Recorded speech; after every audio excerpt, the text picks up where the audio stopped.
लह लह झुलेका धानका बाला, रहर लाग्दा मकैका घोगा, खेतका गरामा सप्रिएको गहुँ तथा बारीका पाटामा झपक्क फलेको कोदो, जौ र आलु नै नेपालीहरूको खाद्यान्नका प्रमुख स्रोत हुन्। तथापि कृषि खाद्यान्न बालीमा मात्र सीमित छैन। यसले पशुपक्षी, फलफूल, तरकारीका साथै मानिसका दैनिक उपभोग्य वस्तुहरूको उत्पादन गर्ने प्रणालीलाई जनाउँछ। नेपालको कुल जनसङ्ख्याको 65% हिस्सा कृषि पेसामा संलग्न छ भने राष्ट्रिय अर्थतन्त्रको कुल गृहस्थ उत्पादनको झण्डै 1/3 योगदान कृषि क्षेत्रको रहेको छ। तर लगानीको हिसाबले हेर्ने हो भने कृषि क्षेत्रमा राज्यको लगानी कुल बजेटको 4% भन्दा कम छ। यो अङ्क हाम्रा छिमेकी राष्ट्रहरूको लगानी भन्दा निकै न्यून हो। नेपालको सन्दर्भमा दिगो कृषिमा आधारित जीविकोपार्जनको राम्रो सम्भावना भएर पनि विगत 10 वर्ष यताको कृषिको अवस्थालाई नजिकबाट निहाल्ने हो भने निकै कहाली लाग्दो अवस्था देखिन्छ। खाद्यान्न उत्पादनमा व्यापक गिरावट आएको छ। दिनदिनै खाद्यान्नको मूल्य र अभाव बढ्दैछ। त्यसमाथि अनियन्त्रित खाद्य बजार र दलालीले उत्पादक र उपभोक्ता दुवै मारमा परेका छन्। स्रोत र साधनको वितरण असमान रहेसम्म कृषि उत्पादन बढाउँदैमा गरिब तथा विपन्न समुदायको खाद्यान्नमा पहुँच पुग्दैन भन्ने कुरा सर्वविदितै छ। आधा पेटमा रात बिताउन बाध्य 70 लाख भन्दा बढी नेपाली नागरिकहरू र त्यतिकै संख्यामा रहेको एक छाक मात्र खाएर जीवन निर्वाह गर्न विवश पारिएकाहरूको अवस्थाले यो तथ्यलाई थप पुष्टि गर्दछ। तथापि यो समस्या नेपालको मात्र होइन। संसारभरिका 7 अरब मानिसहरूमध्ये झण्डै 1 अरब मानिस भोकमरीको चपेटामा छन्। सहस्राब्दी विकास लक्ष्यले सन् 2015 सम्ममा संसारभरिको गरिबी आधा घटाउने लक्ष्य लिए तापनि गरिबी, अभाव र भोकमरीमा पर्नेहरूको संख्या दिनानुदिन वृद्धि हुँदैछ। त्यसो त 8 अति सम्पन्न राष्ट्रहरू अर्थात् G8 को सन् 2008मा सम्पन्न बैठकले खाद्यान्नको आकाशिदो मूल्य वृद्धि र बढ्दो खाद्य सङ्कटतर्फ विश्वको ध्यान आकृष्ट गराइसकेको छ। 10 वर्ष पहिले नेपालले खाद्यान्न निर्यात गर्थ्यो भन्ने कुरा आज पत्याउन समेत मुस्किल भएको छ। विगत केही वर्षको आयात आँकडालाई नजिकबाट केलाएर हेर्दा ठूलो धनराशि अन्नका अतिरिक्त लसुन, प्याज, माछा मासु र फलफूलको आयातमा खर्च भइरहेको छ। साँघुरिदो विश्व र तीव्र गतिमा भइरहेको औद्योगिकरण, नेपालमा बढ्दो बेरोजगारीसँगै वैकल्पिक रोजगारीका अवसरहरूप्रतिको चाहनाले कृषि प्रधान मानिने हाम्रो देश नेपालले खाद्यान्नको क्षेत्रमा अप्ठ्यारो अवस्था बेहोर्नु परेको छ।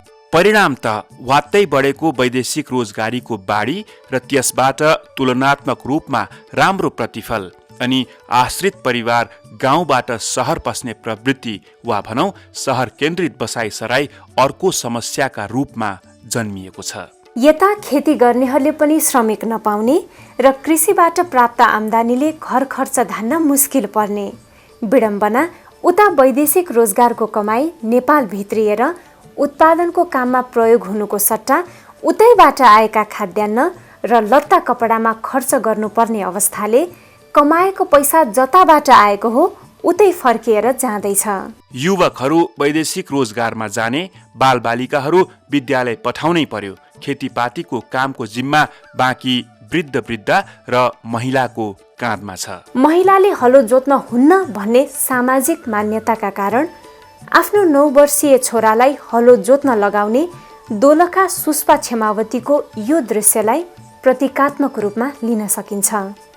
मेरो बुवा हुनु हुँदैन, मम्मीले जोत्नु हुँदैन, हलो जोत्नु गाह्रो हुन्छ, बाजा राख्नु हुँदैन, मैले जोत्नु पर्छ, मम्मीले गाली गर्नुहुन्छ। कतिपय स्थानहरूमा यो मान्यता रहे तापनि महिलाहरूले हलो जोत्दैछन्। त्यसै गरी अंशबण्डा गर्ने चलन र घडेरी प्रयोजनका लागि उपयोग गर्ने प्रवृत्तिले खेतीयोग्य जमिनको व्यापक खण्डीकरण भइरहेको छ। पछिल्लो अवधिमा आएर जग्गा दलालीका कारण यो प्रक्रिया अझ तीव्र भएको छ। 5 दशकसम्म पनि हुन नसकेको जसको जोत उसको पोतमा आधारित भूमि सुधारको नाराका कारणले पनि जमिन बाझै राख्ने प्रवृत्ति कायमै छ। जेसुकै कारणले होस्, उल्लेख्य मात्रामा जमिन बाँझै रहनु, खेतीयोग्य जमिन सहरी अतिक्रमणमा पर्नु, शिक्षित वर्गले कृषि पेसा गर्नुहुन्न भन्ने मान्यता बोक्नु नेपालको कृषिका थप चुनौतीका रूपमा लिन सकिन्छ। हाम्रा नानीहरूले अब खेतीपाती गर्ने कुरा गर्यो भनेदेखि त्यस्तो तुच्छ पनि काम गर्ने अब भन्ने भावनाहरू विकास भएको छ र अहिले तपाईँ विचार गर्नुभयो भनेदेखि हाम्रा नानीहरू केटाकेटीहरू चाहिँ अब खेतीपातीको कुरा गर्नमा सहमत छैनन्। त्यो हामीले विकास गरेको संस्कार र संस्कृति हो। नेपालको वास्तविकता के हो भने नेपालमा अहिले पनि 60% भन्दा नेपाली जनसमुदाय चाहिँ खेतीपातीबाट आफ्नो घर व्यवहार र जीविका चलाउने हो र हाम्रो आम्दानीको मुख्य स्रोतै कृषि हो र देशकै पनि राष्ट्रिय अर्थतन्त्रलाई हेर्नुभयो भने पनि कृषि नै हो। जलवायु परिवर्तन र यसको नकारात्मक असरबाट देखिएको प्रतिकूलतासँगै हाम्रो कृषि अर्थतन्त्र झनै थलिएको छ। यसको अनुकूलन समयमा नै गर्न नसके स्थिति अझै भयावह हुनेछ। विगतको आन्तरिक सशस्त्र द्वन्द्व र लामो राजनीतिक अस्थिरतासँगै राज्यले कृषिको महत्त्व र दीर्घकालीन प्रभावको आकलन गर्न नसक्नाले यसमा थप दुरावस्थासहित खाद्य सङ्कट गहिरिँदैछ। त्यसैगरी आधुनिक कृषिका नाममा जथाभावी रासायनिक मल र विषादीको प्रयोगले माटोको उर्वरा शक्तिमा ह्रास आउनुका साथै मानव स्वास्थ्यमा प्रतिकूल असर पर्दैछ। मित्र जीव हराएका छन्, जोखिम जोगाउने जैविक विविधता घट्दैछ। बजारमा पाउने बिउ बिजनको विश्वसनीयताले पनि कृषिमा समस्या थप्दैछ। मापदण्ड पूरा नगरी ल्याइने बिउ तथा मल सिधै कृषकको खेतबारीमा पुग्ने हुनाले त्यसको नकारात्मक परिणामले कृषकहरू पीडित हुँदै आएका छन्। यसको ज्वलन्त उदाहरण हो 2 वर्ष पहिलेको बाराको मकै खेती काण्ड। बिउ बिजन उत्पादनमा अन्तर्राष्ट्रिय कम्पनीहरूको नियन्त्रण बढ्दो छ। यस्ता बिउहरूको व्यापक प्रयोगले एकातिर किसानहरू वर्षेनी बिउ किन्नमै हजारौं रुपैयाँ खर्च गर्न बाध्य छन् भने अर्कोतिर स्थानीय बिउहरू नासिँदैछन्। पहिले मैले सुरु गर्दाखेरि मैले जाँदाखेरि त यति मात्रामा हाम्रो देशले पुग्ने भन्दा बढी मात्रा उत्पादन हुन्थ्यो बिउ र हाम्रो यहाँको लोकल भेराइटी पनि एकदम राम्रो थियो। अब हुँदा हुँदा अहिले सबै हाइब्रिड भएर गयो। हाइब्रिड त फेरि हाम्रो देशमा अहिले त्यति साह्रो प्रोडक्सन भइसकेको पनि छैन। यस्तै भयो भने अर्को 2 वर्षमा नेपाली बिउ भने देख्नै पाउँदैन। खानपानमा आधुनिकता र देखासेखी गर्ने प्रवृत्ति नेपाली खाद्य संस्कृतिमा भित्रिँदैछ। उदाहरणका रूपमा जङ्क फुड अर्थात् प्लास्टिकका पोकाहरूमा आयातित तयारी खानाका चटपटे स्वादतिर नेपाली जिब्रोहरू निकै पारखी हुँदैछन्। स्थानीय उत्पादनहरूलाई नै खाद्यान्नका रूपमा प्रयोग गर्न प्रोत्साहन गर्ने तथा परिकारहरू विकास गर्न जोड दिनुपर्नेमा भात बाहेक अन्य खाद्य पदार्थलाई खानामा नलिने अचम्मको खाद्य संस्कृति धानै नफल्ने ठाउँहरूमा समेत स्थापित छ। प्रशस्त मात्रामा आलु, फापर, जौ, गहुँ र उवा फल्ने नेपालका पहाडी जिल्लाहरूमा समेत आजभोलि खानका लागि महँगो हवाईजहाज भाडा तिरेर चामल नै लैजानुपर्ने कस्तो विचित्र। हाम्रा कृषि नीति र योजनाहरू देशको भूगोल र संस्कृतिका विशिष्ट अवस्थाको आधारमा अनुसन्धान गरेर निर्माण गर्ने भन्दा पनि पश्चिमा शैलीको औद्योगिक कृषि ढाँचालाई नक्कल गर्ने परम्परा रहेको कृषिको दिगो विकासमा संलग्न अभियन्ताहरूको अनुभव छ। यिनै कारणहरूले गर्दा नेपालको खाद्य र कृषिको अवस्था नाजुक हुँदैछ। नेपाली किसानहरूको कृषिप्रतिको आकर्षण घट्दो छ। समाजमा कृषिलाई अन्य विकल्प खोज्न नसक्नेहरूको पेसाको रूपमा मात्र लिने मानसिकता बढ्दो छ। किन यो दुर्दशा? कहाँ चुक्यौं हामी र हाम्रो कृषि नीति? यो प्रश्नमा कृषि मन्त्रालयका प्रवक्ता डाक्टर हरि दाहाल भन्नुहुन्छ।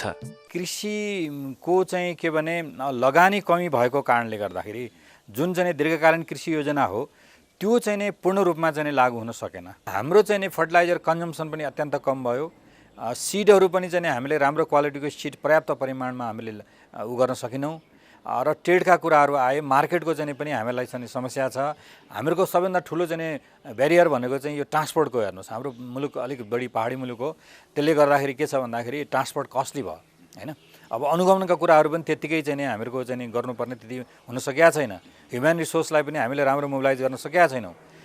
त्यसो हुँदाखेरि यी कारणहरूले गर्दा अलिकति हामीहरूको समस्या भयो, तर त्यति धेरै निराश भइहाल्नुपर्ने स्थिति छैन। नेपालको आर्थिक उन्नतिका निम्ति कृषि विकास एउटा बलियो सम्भावना हो भन्ने सवालमा विमति भेटिँदैन। तर खोइ राज्यको दायित्व र जिम्मेवारी सहितका योजनाहरू, बढ्दो जनसङ्ख्या र त्यसको अनुपातमा खाद्यान्न आपूर्तिको मागलाई सन्तुलन गर्न तत्कालै कृषि क्षेत्रका समस्याहरूको जरासम्म पुगेर त्यसको निराकरणका निम्ति पहल गर्नु आवश्यक छ।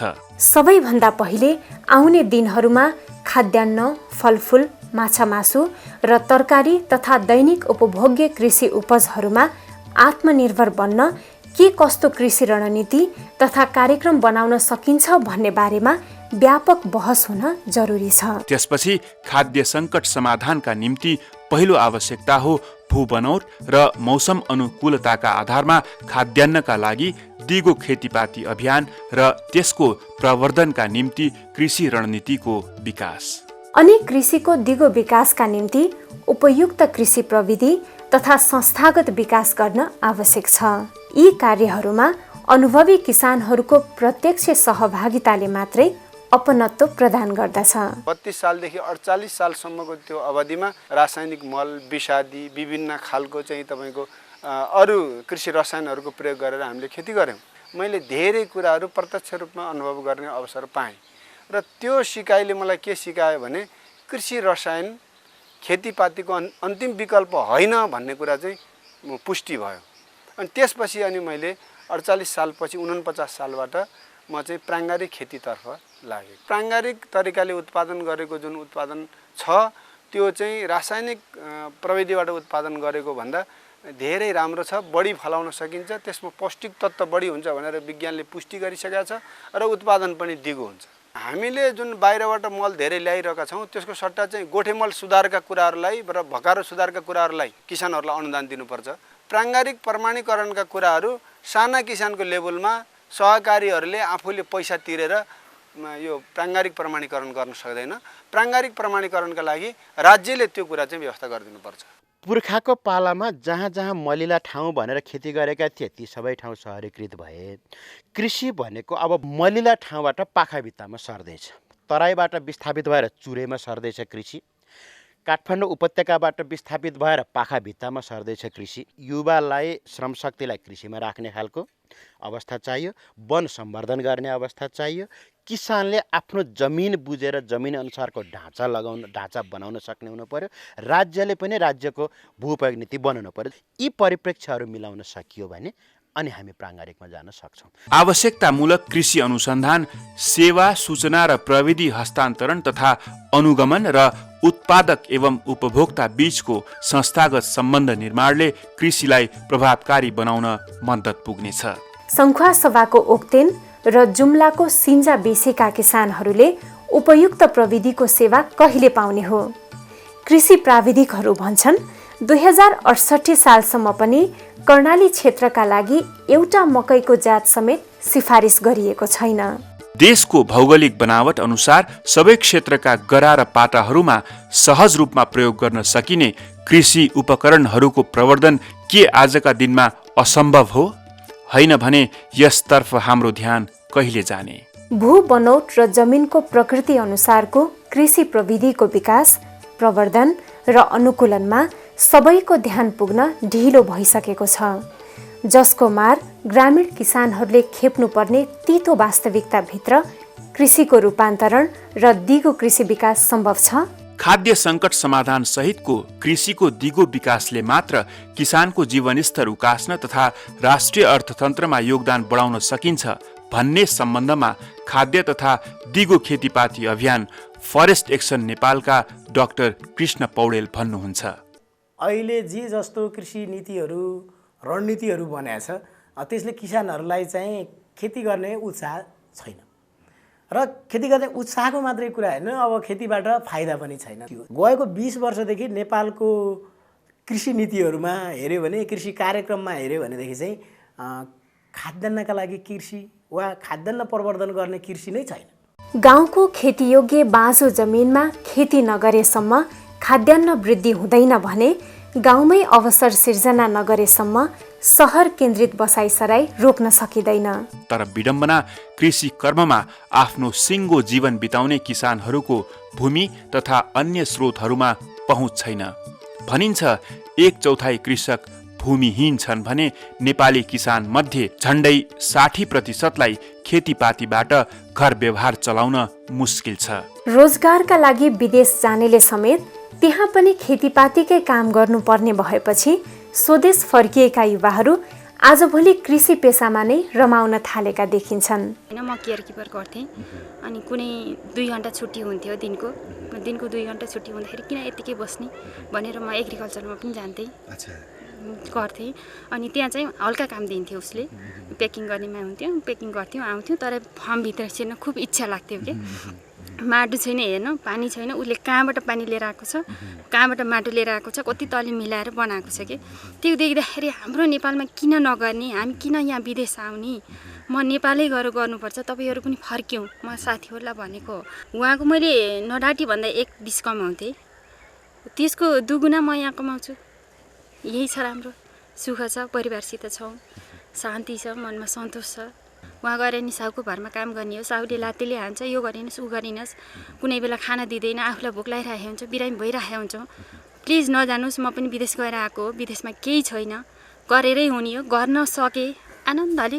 यहाँ उहाँ 8 घन्टा गर्नुपर्छ नि, यहाँ 5 घन्टा गरेर खान पुग्छ, प्लिज यहीँ बस्दिनुहोस् भनेर म 2 हात जोड्छु नै। यसबाट प्रष्ट हुन्छ बाझो जमिनमा सुन्दर भविष्य देख्ने अवस्थाको सृजनाले मात्रै कर्मयोगी नेपाली हातहरूले आफ्नै खेतबारीमा पसिना पोखेर स्वदेशका खेतबारीहरू हराभरा पार्नेछन्। भू बनोट र सूक्ष्म जलवायु विविधता नेपाली कृषिको वरदान नै हो। यसले खाद्यान्नका साथै कृषि उपजहरूको थप उत्पादनको बलियो सम्भावना देखाउँछ। दिगो खेतीपातीको आधार स्थानीय वस्तुहरूको उपयोग र व्यवस्थापन एवं व्यापक प्रयोगले मात्र कृषिलाई सबल जीवन र सफल उत्पादन दिन्छ। यसका लागि उपयुक्त नीति निर्माण र त्यसको कार्यान्वयनलाई प्रभावकारी बनाउनु पर्नेछ। आशा गरौँ अब बन्ने कृषि विकास रणनीतिले यसमा उचित ध्यान दिनेछ।